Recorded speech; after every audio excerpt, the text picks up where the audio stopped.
Hello, my name's Liam O'Farrell. I'm a professional artist living in the UK, and I thought I'd put this introductory sort of learn to paint video together to help others pass the time.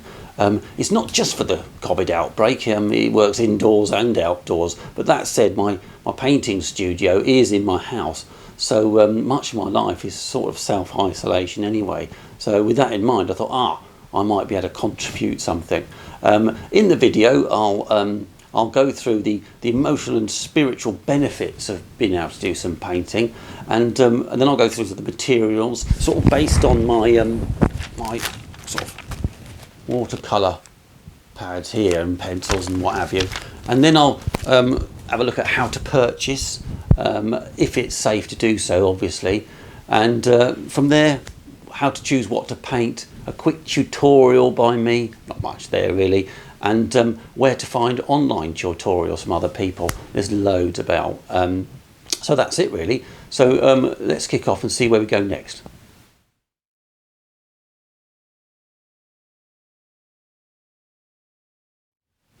It's a well-known fact that if you concentrate on just one thing only, you simply cannot think about anything else. And that's what drawing and painting can be like.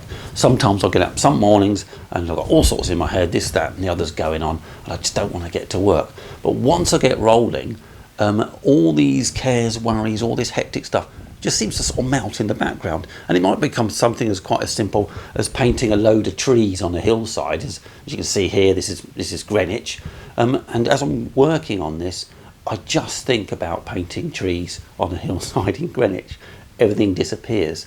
This relaxation it gives is very common, and even, let's say, famous artists, let's say Vincent van Gogh, and another oddly famous artist, Winston Churchill, both suffered with deep anxiety and depression, and both used art as a way of alleviating those feelings.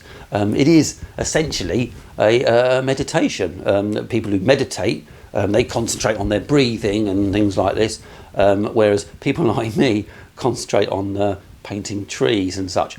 So yeah, so it's a meditation. It helps you literally escape from yourself for a few hours. So it's all to the good. So give it a go.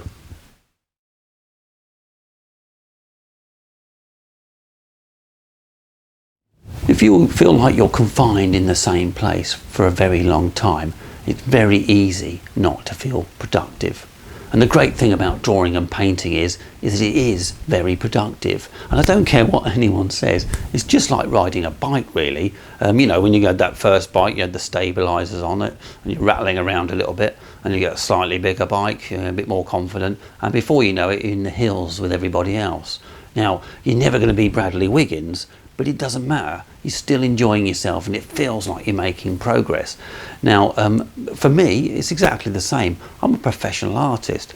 That said, I know I'm never going to be Caravaggio, and I know I'm never going to be John the Singer Sargent, but I enjoy myself just as much as those guys ever did, and it feels productive. So, you know, get on, give it a go.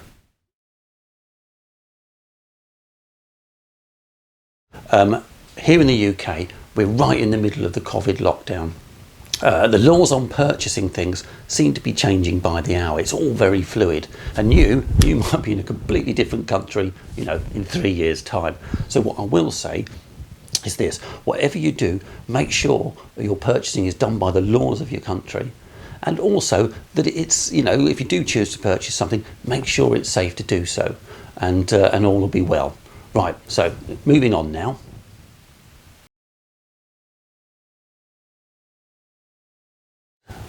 Here is the list of kit you'll need to get rolling. No need to write any of this down because it's all listed below, either in my YouTube page or on my web page, and there's even a PDF for you as well. Added to that, there's a little thing you can type into Google where all this stuff will pop up. You have to dig about. Even better, if it's safe to do so, why not contact your local art shop, email it to them, and then get on the phone. They'll be looking for the business, and with a phone conversation, a lot of these art suppliers are painters as well. They'll be able to fit something bespoke to you, and once you've settled that, then they can sort out the safest way to get it to you. That'd be a really good option. Other than that, obviously there's Google and Amazon and all the rest of it. So right, let's get on with the kit.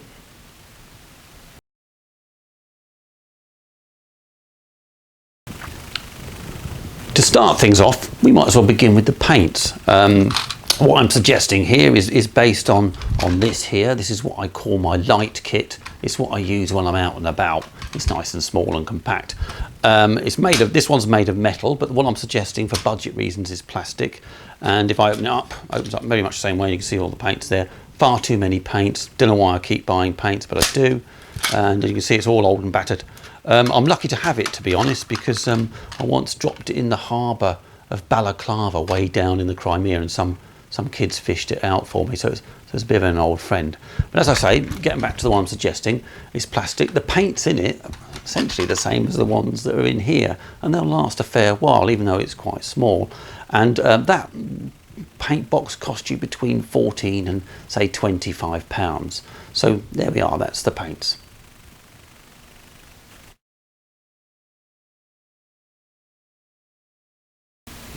Okay, now you've got your palettes, you're going to need some paper.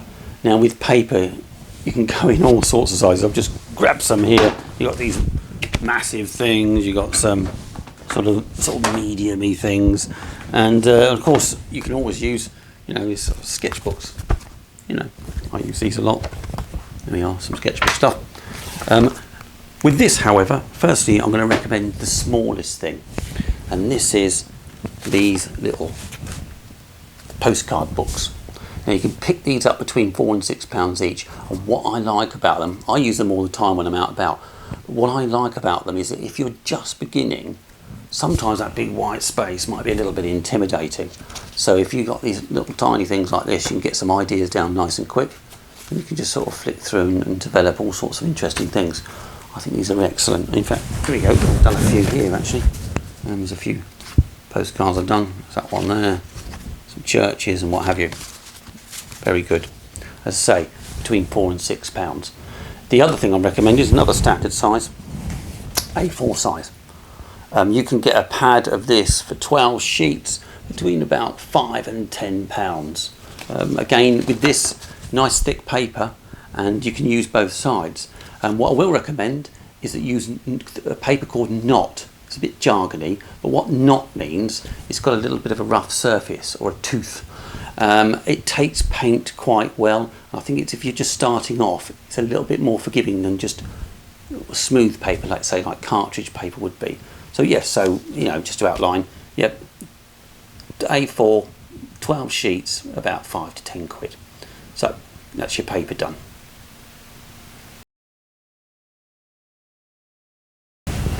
Moving on now, let's have a look at some brushes. And what I'm recommending here is a multi-pack. And you can pick this multi-pack up between 14 to £25.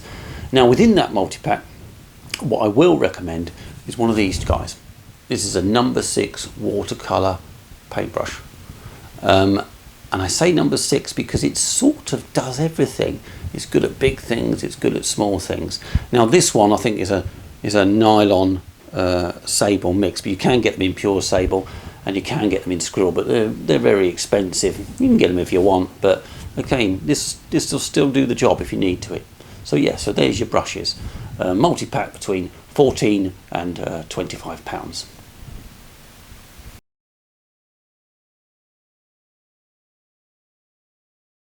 Now, time to look at some pencils. For here, I'm recommending 2B pencils.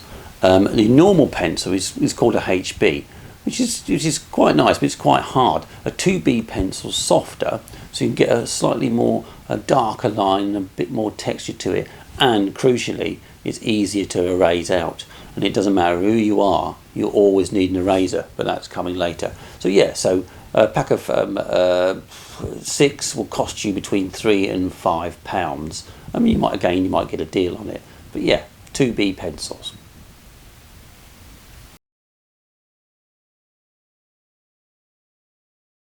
Obviously, you'd have to sharpen your pencils.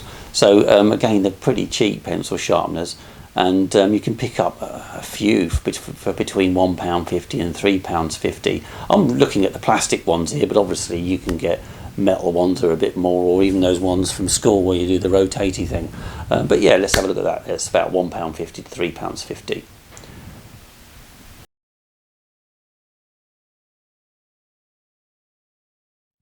Now believe me, no matter how good you are, you're always going to need a pencil eraser, and you can pick one of these up for about £2 really, and you can buy multi-packs, but let's have a look at £2. So yeah, pencil erasers, about £2.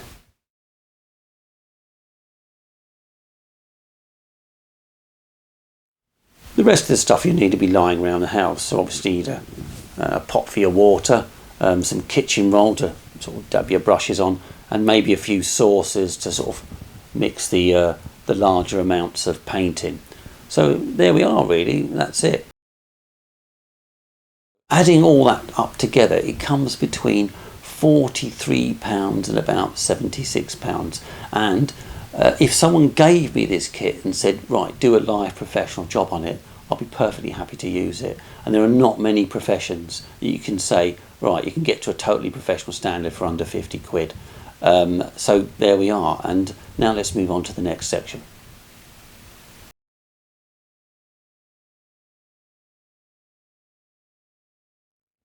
So your paints have arrived and you've got that big question, what do I paint?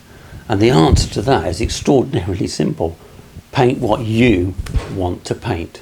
And I say that because that is where the energy is going to be, that is where the enthusiasm is going to be, and that is where the improvement's going to be. Personally, I like architecture, I like communities, I like streets, I like things like that. It's just the way I am. I don't even know why I like it. It's not a question I don't think you could even answer, or should answer possibly. I just like it. Now if you looked at my work and said, no, I don't like that at all, then that's fine. In fact, I'd say I've made quite a successful video, because that means you've got something in your head that you're interested in, and that is the thing that you should paint. So get some inspiration, go on to Google, maybe you've got books around the house, or talk to friends and neighbours and what have you. Just get into it and you'll find yourself improving.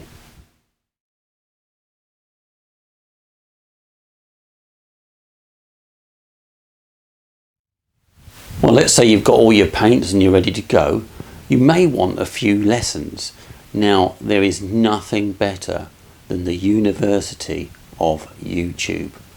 Honestly, there are thousands and thousands of how to paint videos on YouTube.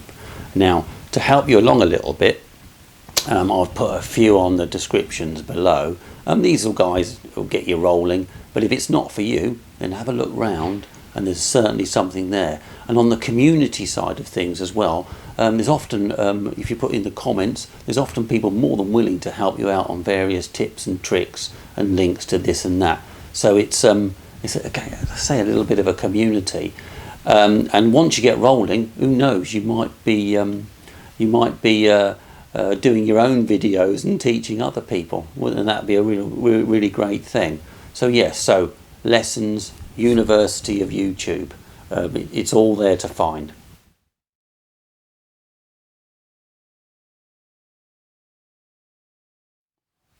Often when I try and introduce people to art, they often say, oh, but I can't draw.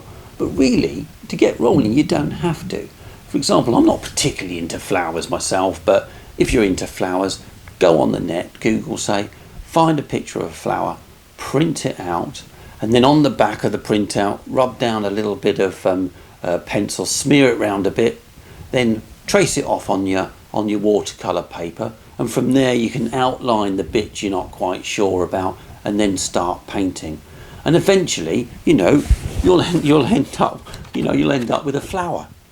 And if it works for flowers, that method, then it'll work for anything. It'll work for cars if you're into cars. It'll work for mountains. It'll work for anything. Even if you're into another artist's work, maybe if you admire them, you could trace off some of their work and try and copy them. It's how all the old masters learnt in the first place. So don't be put off by not being able to draw. With the trace off method, you don't have to.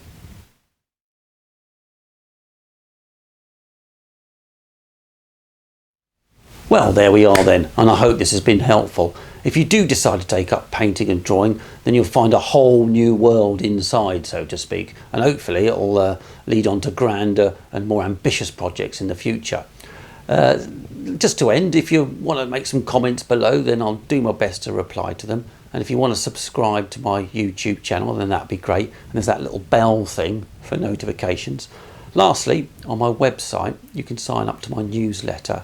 I do one about once a month or something like that, about sort of various projects and what have you. And in each newsletter, I do a free draw for an original painting. So that's not bad, is it? Anyway, just to end, many thanks to you, and thanks for watching, and all the best.